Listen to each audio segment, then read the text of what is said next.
Salutations, respected viewers. I am George from Ireland. So this video is about moral panics and folk devils. I'm going to explain what the concept is. It was first articulated by Stanley Cohen in 1971, if memory serves. So he was a South African sociologist who moved to the United Kingdom, and he only died a few years ago, and he studied crime and delinquency and other things in the UK, and that all crystallized in his book. So he's the one who famously first articulated the notion of moral panics and folk devils. We've had folk devils as such for a very long time, which are things or people who could be real, could be illusory, whom the public is encouraged to detest. And we'll see why they attract such odium. Sometimes they really are bad and they really are perilous, other times not. So I'll let Mr. Cohen speak for himself. So he defined this phenomenon as a condition, episode, person or group of persons who emerge to become defined as a threat to societal values and interests. It's a bit like Public Enemy. So it's sometimes what they do, sometimes it's not what they do, what they represent, just what they are is somehow seen as jeopardizing norms, and normality is very important. So it's about people who really want to police conformity. So here's a more extensive definition, again from Stanley Cohen. Someone, something, or a group are defined as a threat to social norms or the community interests. Okay, so they're unusual. This sort of eccentricity is not to be tolerated. Remember, abnormal is almost always a criticism. I'm not one of those sort of people who sees that. I'm quite eccentric myself, and I think being strange can be entirely acceptable, even laudable, and we shouldn't try to be rigidly conformist. There are certain societal conventions that I adhere to because I think they're worthwhile. I just like them, others I don't. So I think the thing is not to accept or reject convention for its own sake. Is this a laudable one? Does it make me happy or whatever? For example, I have fairly short hair, I'm clean shaven, but I just like it that way. Why do I like it that way? Is it conditioning? Is it because I've seen that and I just follow the crowd? Perhaps it is to some extent, but it's not a bad one to follow. But there are other ones. I'm not sure what they would be. Keeping a room tidy, I don't know if that's one. I certainly don't do that, if that's a convention, because I just don't want to. It's too much effort. Anyway, that's by the by. So more of what Stanley Cohen said about how these moral panics and folk devils define the popular enemy. The threat is then depicted in a simple and recognizable symbol or form by the media. And this is quite a modern thing because obviously we didn't have media in any form until the 17th century. The very first newspaper, certainly in English, was printed about 1602. Of course, there's very low literacy. But the mass media is not to the late 19th century, by which time most people in Western countries were literate. We had telegraph sending news very quickly. We had railways and ships that could travel very fast to deliver newspapers. Eventually we had cinema, radio. Okay, another part of his definition, the portrayal of the symbol rouses public concern. All right, carry on. There is a response from the authorities and policymakers. So that's the government, legislation, the police and so on. Judges are going to have to impose sentences. I'm not sure teachers, healthcare professionals, whoever are going to have to tackle this problem, whether real or imaginary. And then he goes on to add, the moral panic over the issue results in social changes within the community. Okay, there are more extensive definitions from some other scholars later on, as in concern. So people think that the conduct of a particular group or a certain activity, which is not simply carried out by a segment of society, but more generally, it's diffused throughout society. This is deemed to be deviant, and therefore it poses a threat to society. Might be a mild one, might be even an existential threat. I know this is all very abstract, but I'll tie down these lofty ideas later on and flesh it out with plenty of real-world examples. Okay, hostility. This is another defining feature of these moral panics. So people are encouraged to be angry at the group in question, or indeed this deviant behavior.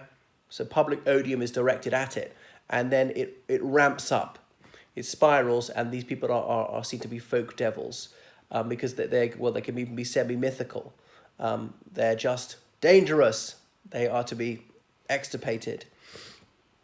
And then there's a clear division between them and us. This is categorical thinking. We, the in-group, we are good.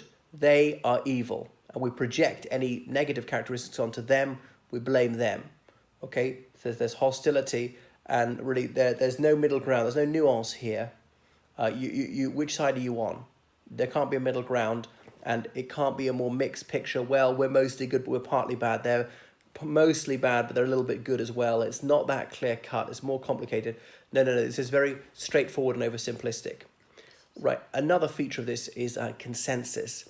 Consensus means majority agreement. We're not talking about a slight majority, but a broad majority of well over 50%. And consensus doesn't mean complete agreement on all aspects of this, but agreeing on the core aspects of it, and having a vague agreement on the less important aspects of it.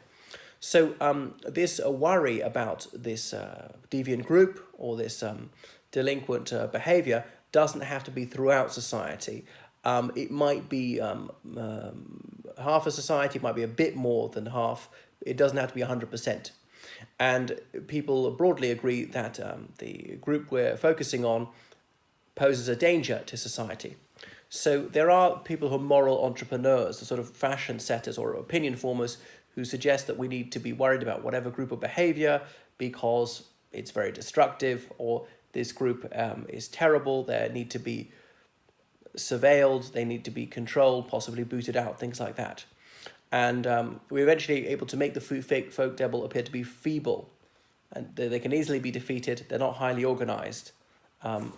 And we can attribute all sorts of undesirable characteristics towards them, to being moronic, dishonest, unhygienic, whatever. Okay, and this is perhaps the most vital feature of moral panics, is disproportionality. The dangers identified in these moral panics are usually real, but it's a question of how high the danger is, how many people actually get killed, or even if it's not a question of being killed, if it's just harmful in some other way, how harmful is it? Usually not severely harmful.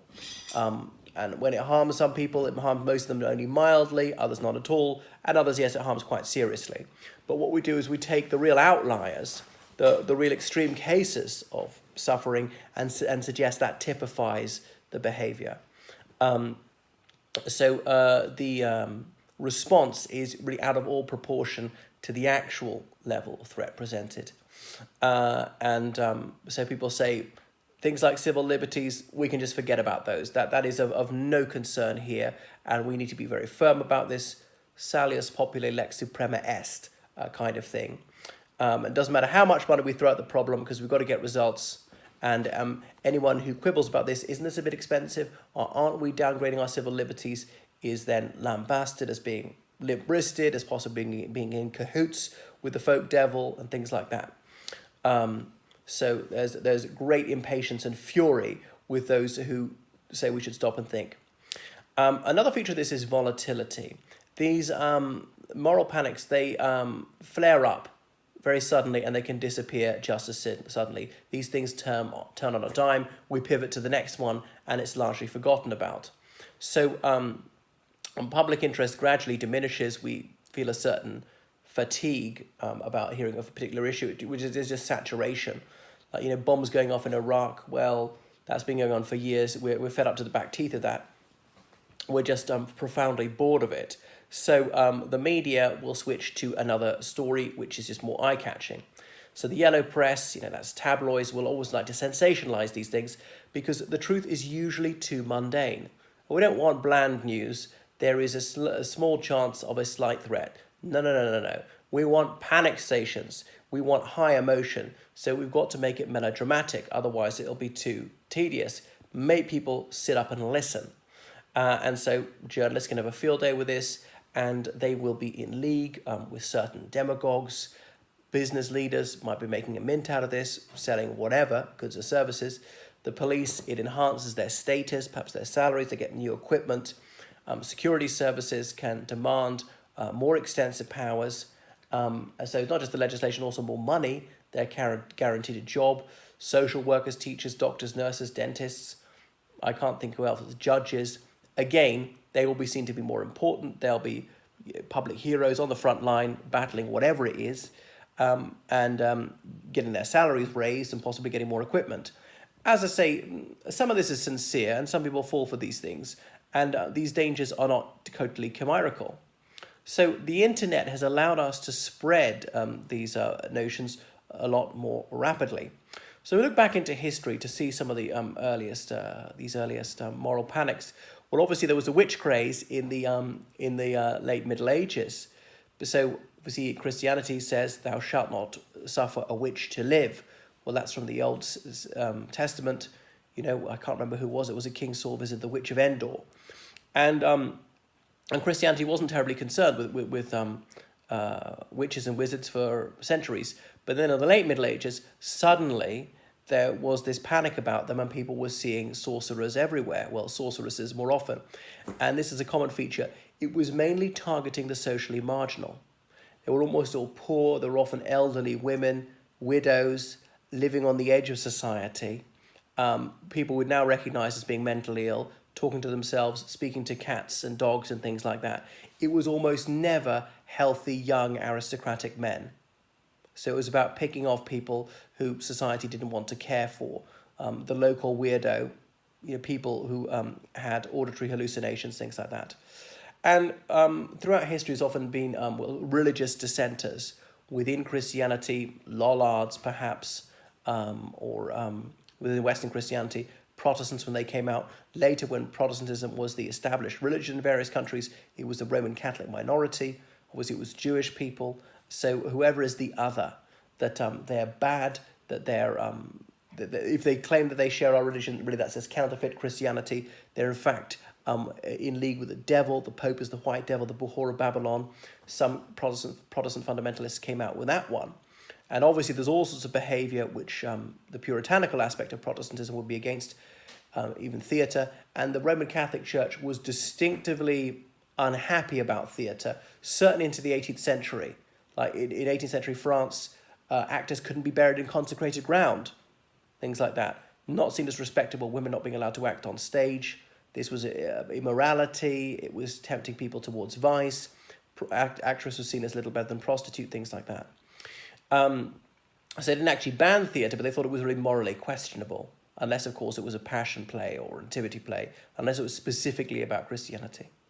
Anyway, political radicals have often been seen as dangerous, those who said there should be greater freedom of expression, or there should be more rights to vote, or there should be fair trials, and obviously authorities have tried to crush them, claim that they're irreligious, and things like that. Moral panics around underground revolutionary movements, and of course, there really were secret revolutionary society, so it wasn't completely illusory. But using this danger of revolution to try and say any dissent, any expression of opinion that we find disobliging the authorities, that's a crime. You can't say that. Trades unions, like they say the Combination Acts in the United Kingdom around about 1800, and sending trades unionists to Australia to do penal servitude, the Tolpuddle Martyrs in 1834. So ethnic minorities are often seen as the baddies. Let's say, Jewish people in Europe accused of all sorts of things, of poisoning wells at the time of bubonic plague, even though they were dying in huge numbers, set upon and murdered, particularly in the Rhine Valley of Germany, saying that they worship devils or they practice bestophilia or blood libel, false accusing them of kidnapping and murdering Christian virgins to mix the blood with their Passover bread, and all sorts of lurid and shocking things.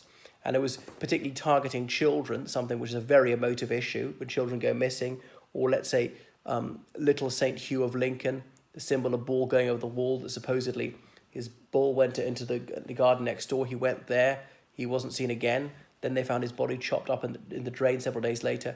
And really, whenever there's an unsolved murder, just blaming Jewish people and many Jewish people being killed because of this.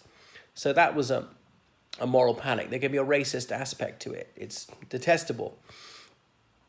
So targeting religious minorities, like say Jewish people in England murdered at Clifford's Tower in York in the late 12th century.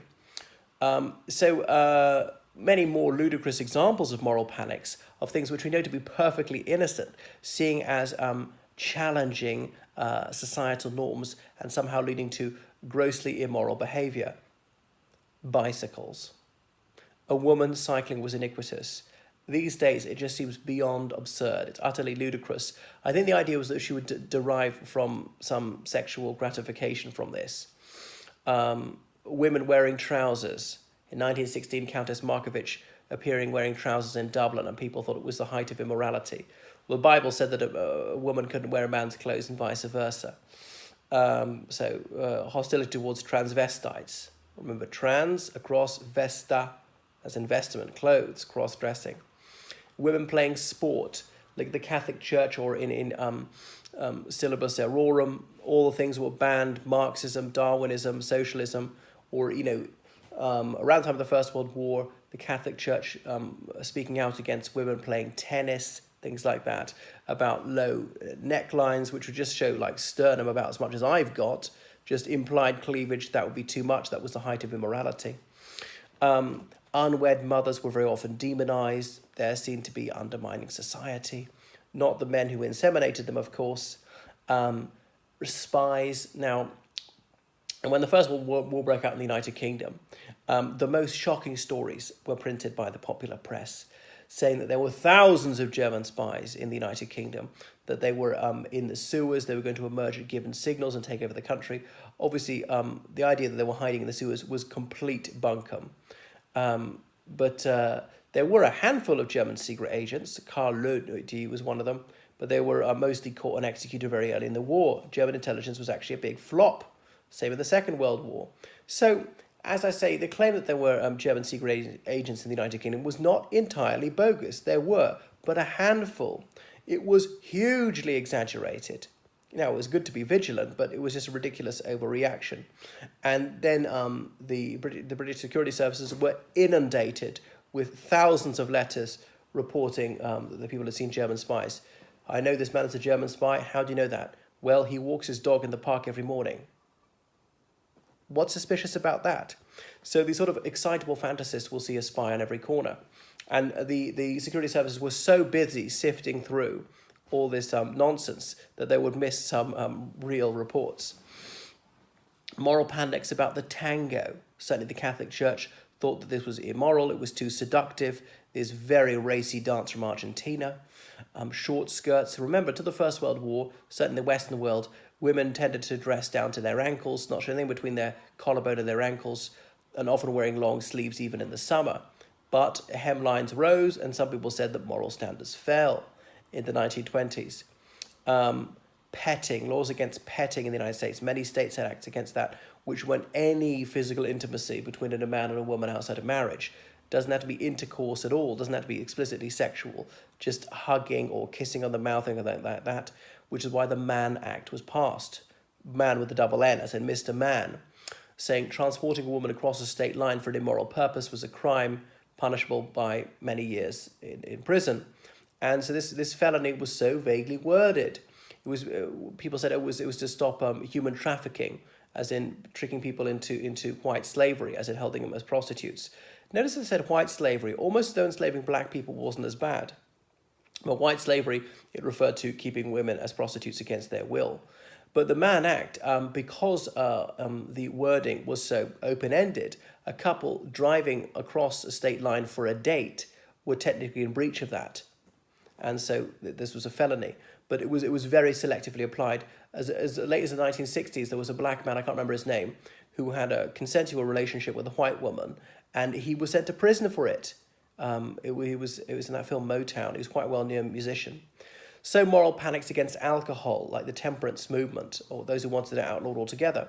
Of course, yes, alcohol can have a deleterious effect on people.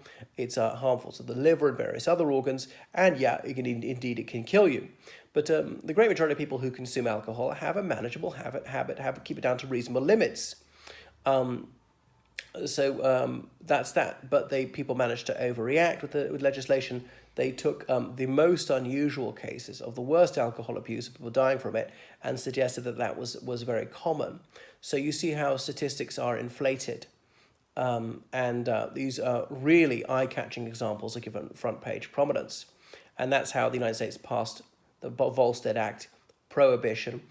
around this time, Canada, Iceland, Norway, Sweden, Russia, they all experimented with outlawing alcohol. And obviously you see this in many Sharia states as well. But that one, the United States came to its senses in 1933 under Roosevelt, but we don't seem to have done the same on the war on drugs. So drugs is the next one. The staggering thing is, until the 1920s, certainly the Western world, there were almost no restrictions on recreational drugs. These things which came from South America, like cocaine or opium, which came from Afghanistan and China, people could use those just for pleasure. Read Sherlock Holmes when he's injecting these things just for kicks. But only in the 1920s did we begin to restrict them, particularly when we started associating them with ethnic minorities. In the United States, I'm talking about the cocaine-addled Negro brain and so on.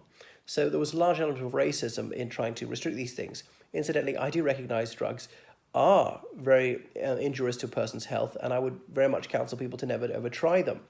But the degree of harm was exaggerated, and it was thought that it was always addictive. It is addictive for some people, but you can see a graph where it plots the addictiveness and the harmfulness of various substances, and the difference between heroin, cocaine, and alcohol is there, but it's not as huge as you might imagine. Some people have got an addictive personality, and obviously these substances don't affect every individual the same way.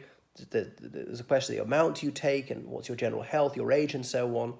So people are very unwise to take these things, and so I say don't be so foolish, but is the criminal law really the right instrument to tackle what is more of a health issue?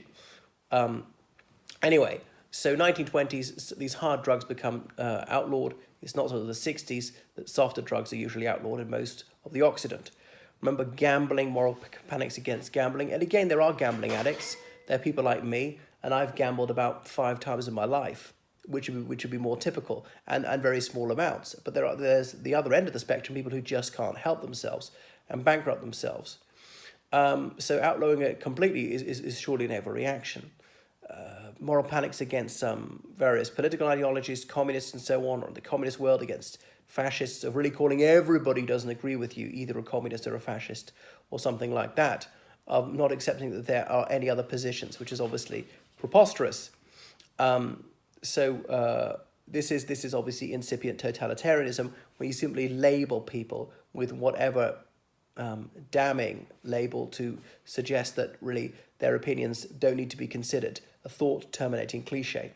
Moral panics around cannabis, say in the 1940s in the United States, leading to legislation in the 60s for the most part, start to call it marijuana to make it sound alien, to try and associate it with Hispanic people, so that non-Hispanic whites will think, oh, well, it's undermining our culture. Now, obviously, it can cause people psychotic if they've got any tendency towards panic attacks. It brings those out, and it's carcinogenic, so it's even more likely to cause cancer than tobacco. So yes, I have to warn you against the unwisdom of overtaking these things, but the degree of harm was overstated by various people. It wasn't seen as a crime at all until about that time, and started to dub it marijuana, as I say, just to try and associate it with Spanish-speaking people. So moral panics about racism, and again, not that racism is non-existent, it's there, but suggesting that it's more widespread and more severe than it really is in various places.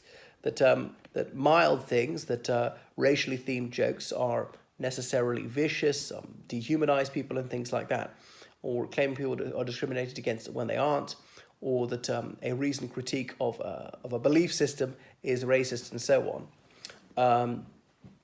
What else? Youth culture, that youth culture is decadent and so on. And almost every older generation thinks that the rising generation is lackadaisical, pampered, and all the rest of it. Although, oddly, certainly in the West, people often think that the younger generation, people under the age of, say, 25, are quite square, less likely to abuse substances. What are more examples of these things? Like mods and rockers in the United Kingdom.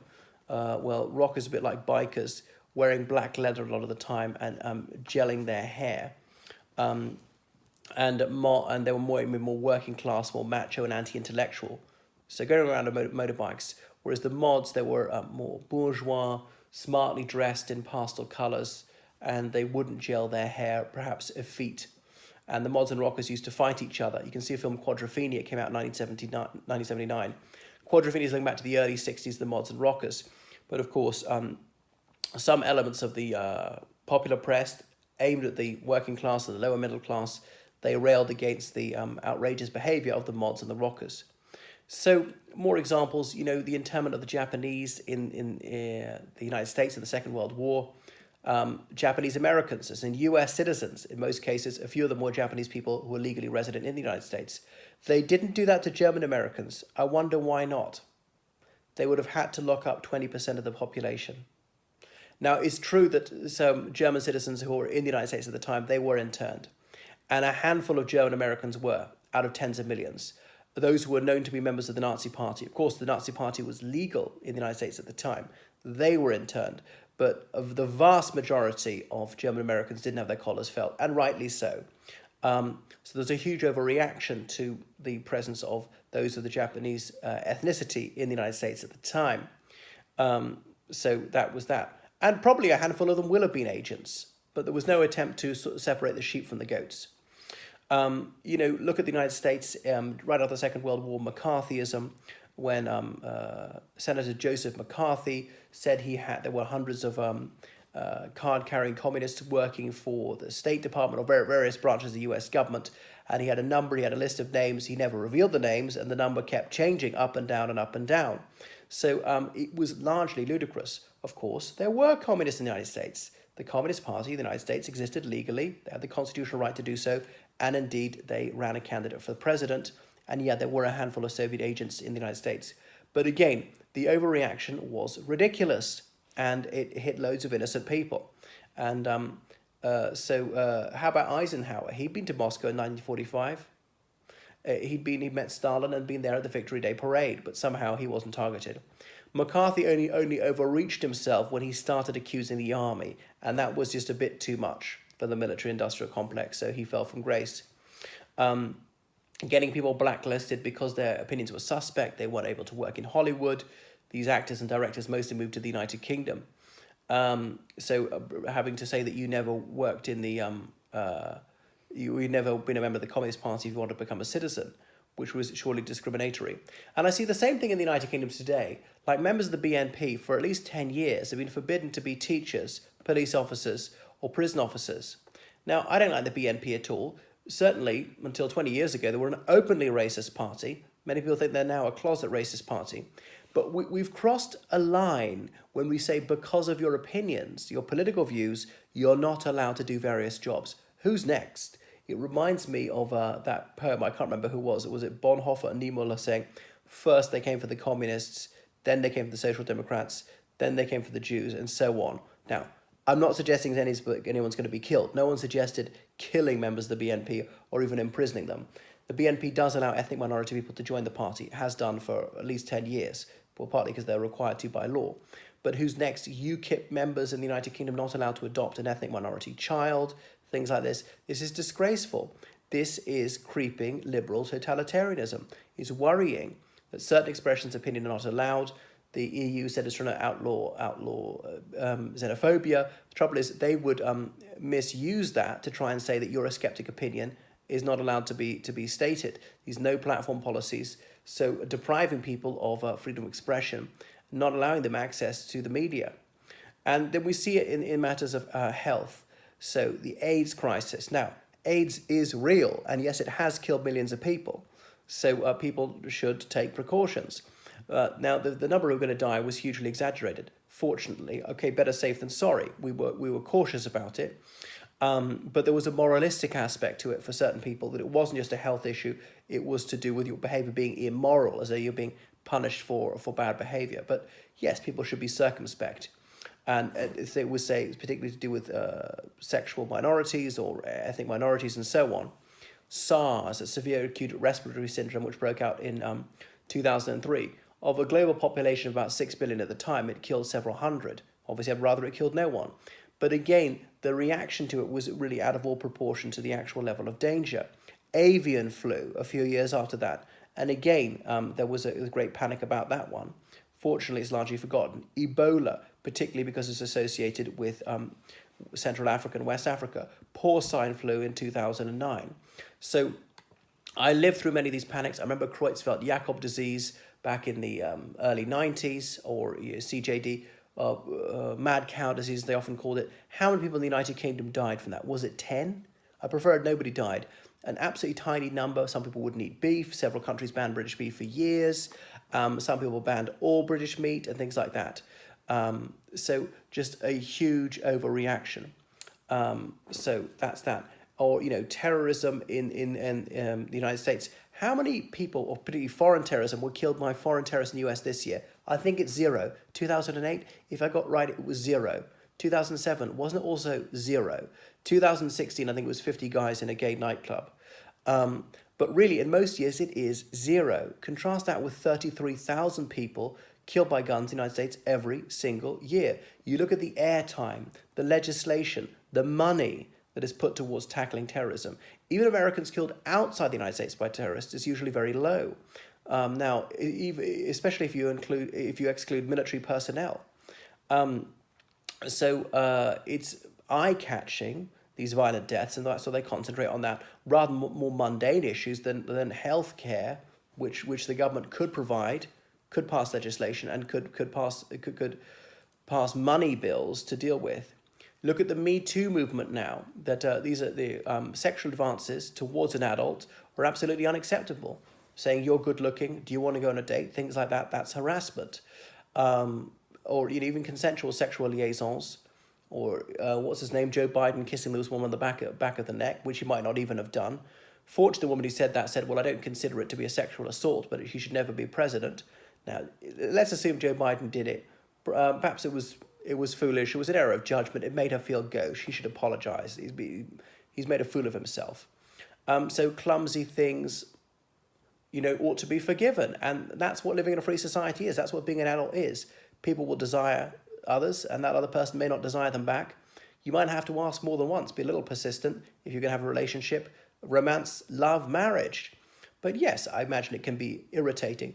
But my point is, don't blow these things out of proportion. Let's not exaggerate the degree of wrongdoing. I felt gauche for a moment, something like that. There will be some awkwardness, and people will do things which are inadvisable, and not to overreact and say it's terrible. So who really messes these people up? I think it's often the do-gooders, the therapists and the social workers who say, oh, you've been abused. Oh, you're a survivor. What, like you almost died? So obviously rape is a crime, always has been a crime. I don't think that should change. But when things happen that people thought were, subsequently think were undesirable, unwise, they shouldn't say that it was rape just because they're embarrassed or they're regretful about it, or there was a moment's awkwardness in the back of a car or something like that. Like, who was that? Aziz, this American comedian of Indian origin. He took this young lady on a date and he touched her thigh a few times. And then what did she do? She went to the media about it to try and destroy his career. Well, if you go on a date, he is going to try and make a sexual advance. Not necessarily have intercourse with you, but some sort of an advance. That's what a date is, in case you don't know that. So you're providing an implied consent to that. You're entitled to change your mind. But really, let's not make a mountain out of a molehill. Let's grow up about it. That's one of the things I dislike about the Me Too movement. So there are real problems here, and people just overstate the severity of the problem and really the scale of the problem as well. So I suggest we try to be a bit smarter, to calm down, to examine these issues tranquilly, and not to overreact. And that's what a mature, a happy, and a free society would do.